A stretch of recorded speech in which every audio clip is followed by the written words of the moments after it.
Hello everyone, welcome back to my channel. मैं आ गया हूँ एक और नई वीडियो लेके आप सबके बीच में। आज हम बात करने वाले हैं जो रिजेक्शन मैकेनिज़्म है वो फैटे कॉम्पैक्टिंग मशीन में कैसे काम करता है। काफ़ी इंटरेस्टिंग होने वाला है वीडियो, लास्ट तक बने रहें। चलिए शुरू करते हैं बिना किसी देरी से। जैसा कि आपको पता है, फैटिक कॉम्पैक्टिंग की कोई मशीन हो, उसमें जो रिजेक्शन होता है वो उसके रिजेक्शन के जो रिजेक्ट टैबलेट को रिजेक्ट करने के वो दो तरीके हैं हमारे पास। एक तो हम रिजेक्ट कर सकते हैं थ्रू शॉर्टिंग गेट, जिसको फास्ट गेट बोलते हैं, और थ्रू डिस्चार्ज गेट, जिसको स्लो गेट बोलते हैं। तो दो तरीक़ों से हम जो है वो बैड टैबलेट को रिजेक्ट कर सकते हैं फैटिक कॉम्पैक्टिंग मशीन में। जो आपका शॉर्टिंग गेट जो आपका रिजेक्ट करता है टैबलेट को, वो थ्रू आपका न्यूमेटिक के थ्रू करता है, और जो आपका डिस्चार्ज गेट है वो उसको मैकेनिकली जो है वो फ्लैप को बैड चैनल में कन्वर्ट करके उसको रिजेक्ट करता है। इनकी थोड़ी बेसिक, थोड़ी कॉमन सी सेटिंग होती हैं, वो मैं आपके साथ शेयर करना चाहता हूँ। काफ़ी इंपॉर्टेंट होती हैं वो सेटिंग, और आपको पता ही है कितना इंपॉर्टेंट होता है रिजेक्शन चैलेंज। अगर आपकी जो बैड टैबलेट है वो रिजेक्ट नहीं हो के गुड में चली जाएगी तो काफ़ी ज़्यादा जो है वो आपको प्रॉब्लम जो है वो देखने को मिल सकती है। आपका बैच रिजेक्ट हो सकता है, और अगर मार्केट कंप्लेंट भी आ सकती है आपकी। आपके जो रिज़ल्ट्स हैं, ऐसे हो गया आपका, डीजो हो गया, वो भी वेरी कर सकते हैं, वो फेल हो सकते हैं। आपको जो है पूरे बैच के ऊपर क्वेश्चनिंग आ सकती है अगर ये रिजेक्शन चैलेंज टेस्ट आपका ओके ना हो। तो स्टार्ट करते हैं शॉर्टिंग गेट से। शॉर्टिंग गेट जो है आपका वो न्यूमेटिक के थ्रू जो है वो एयर के थ्रू जो है टैबलेट को रिजेक्ट करता है। तो इसमें होता क्या है कि जैसे ही आपकी जो बैड टैबलेट है वो जनरेट होती है, तो मशीन को जो है वो कमांड मिल जाती है कि बैड टैबलेट मेन कंप्रेसर के नीचे जनरेट हुई है, और उसको जैसे ही वो आपका शॉर्टिंग गेट के पास पहुंचती है, वहाँ पे एक आपने देखा होगा जो टेक ऑफ प्लेट होती है, उसमें एक छोटा सा होल होता है एयर के लिए। तो वो उस होल से जो है वो एयर पर्ज होती है, और वो बैड टैबलेट के ऊपर जो है वो बैड टैबलेट को जो है वो बैड चैनल में रिजेक्ट कर देती है। तो अब ये जो एयर की सेटिंग होती है कि ये कौन से टाइम पे, बिल्कुल एग्जैक्ट टाइम पे अगर एयर पर्स करेगी तभी बैड टैबलेट जो है वो रिजेक्ट होगी। अदरवाइज़ आपकी बैड टैबलेट जो है वो गुड में चली जाएगी, और गुड टैबलेट आपकी बैड में चली जाएगी। तो काफ़ी क्रिटिकल सेटिंग रहती है। तो अगर वैसे बहुत कम होता है कि आपका जो शॉर्टिंग गेट हो वो उसको रिजेक्ट ना करें, लेकिन फिर भी अगर वो उसको रिजेक्ट ना करके गुड में पास कर दे, तो इसी के लिए हम जो है वो रिजेक्शन चैलेंज टेस्ट करते हैं।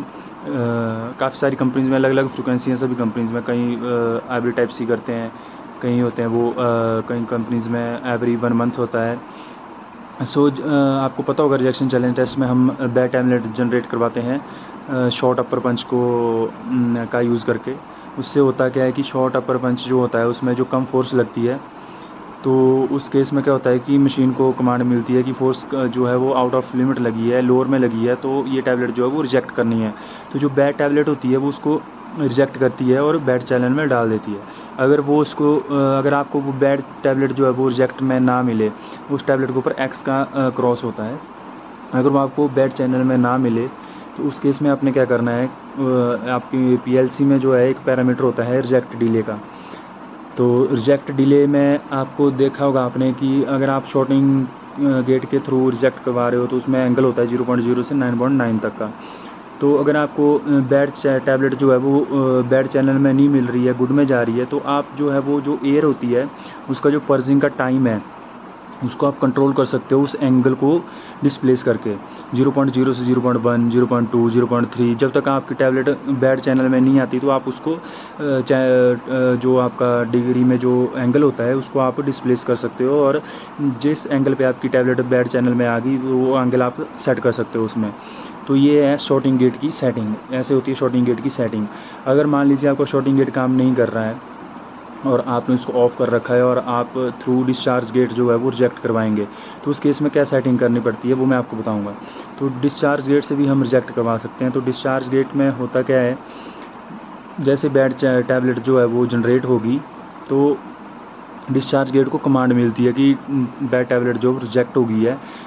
और लेकिन उसको पता कैसे लगेगा कि कितने एंगल है, कितने कौन सी टैबलेट रिजेक्ट मानी है, तो उसके लिए भी सेटिंग होती है। उसमें होता है आपका डिस्चार्ज गेट रिजेक्ट करके एक आपका पैरामीटर होता है। उसमें हम क्या करते हैं कि टैबलेट्स पुट करते हैं 5, 10, 15, 20 5 to 20 टैबलेट जो है वो मिनिमम 5 होती है, मैक्सिमम 20 आप उसमें डाल सकते हैं। तो वो टैबलेट जो है वो along with the bad tablet जो है वो रिजेक्ट होती हैं। आप 5 डालोगे तो 5 टैबलेटें along with the bad tablet reject होंगी। तो वो जस्ट एक श्योरिटी के लिए होता है कि हाँ आपकी जो टैबलेट है वो श्योरिटी है कि हाँ वो बैड में ही गई। तो उसको भी चैलेंज करने के लिए आपके पास रिजेक्शन चैलेंज टेस्ट आप उसका कर सकते हो। तो उसमें आपको एंगल डालने के लिए आता है रिजेक्ट डिले में। तो जब आप डिस्चार्ज गेट के थ्रू रिजेक्ट करवाओगे तो वो एंगल चेंज हो जाता है, उसकी जो लिमिट है वो इंक्रीज़ हो जाती है, वो 0.0 से 200 हो जाती है। होता क्या है, वो एक angle corresponding to the distance होता है। वो मेन कंप्रेशन रोलर से लेके आपका डिस्चार्ज गेट के फ्लैप तक जितना डिस्टेंस बनता है मेन कंप्रेशन रोलर से डिस्चार्ज गेट तक का, वो आपको उसमें पैरामीटर में पुट करना होता है। मान लीजिए 60 70 जितना भी वो डिस्टेंस बना वो आपको उसमें पुट करना होता है।